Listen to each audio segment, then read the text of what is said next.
And Harry have not possibly had the best 2021, but will they even be heartened by this news? Hi, good morning, Neil Sean here in the heart of London. Lovely to see you today.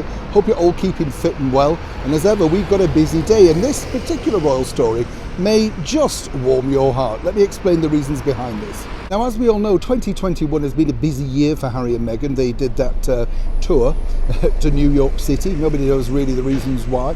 And I suppose the most explosive thing they did this year, of course, was the sit down with Oprah Winfrey. And of course, lots of people, including here on this channel, have dissected, discussed, and of course, analysed many of the things that they said. Lots of them remain, shall we say, very hazy. But it's one particular element of that interview that has actually taken off and actually made somebody, not them I might add, quite a lot of money. But it's strange when you think about the world we live in, why this should suddenly take off. Let me explain. Do you remember when, of course, they sat in that wonderful garden when they sat down with Oprah, and everybody was sort of saying, well, where is it? Where was it? What are the chairs? Where's the table from?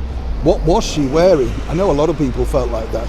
There's this video online, rather cruel in fact, about Meghan sat there, it's a parody I might point out, with a pigeon coming over and simply, well, letting go over that lovely black dress. That's exactly how it looked though, I might add. Strange sort of attire for such an important interview. But it was the chairs that Harry and Meghan were sitting on. Now let me explain. These chairs were designer chairs by a gentleman called Christopher Knight Home. He does have a showbiz background, but has now decided to move in the world of interior design. You know, the usual thing. But what's interesting is those chairs then began to sell out. In fact, there were not that many of them when those seats were allocated for that particular interview. But it took off and has made him so much money. Now, there are even now replica chairs. There's a waiting list for people to buy those chairs. But what about the original chairs? Where are they? Strange cultural world though, isn't it? Because apparently lots of people now do want to buy those chairs. In fact, there is a waiting list. But what about the original chairs? Well, apparently they've been saved for historical value. Yes, I know. By who? But I suppose they will go down in the annals of royal history, if you like, as one of those bombshell interviews.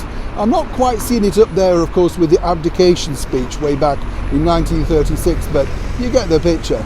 Not quite sure what happened to Oprah's chair, but if you do want to copy that look and have those particular sun chairs in your garden, be warned, because Christopher Knight apparently have a huge waiting list, and more importantly, you need to dig deep. They allegedly are quite expensive. Neil Sean in the very heart of London.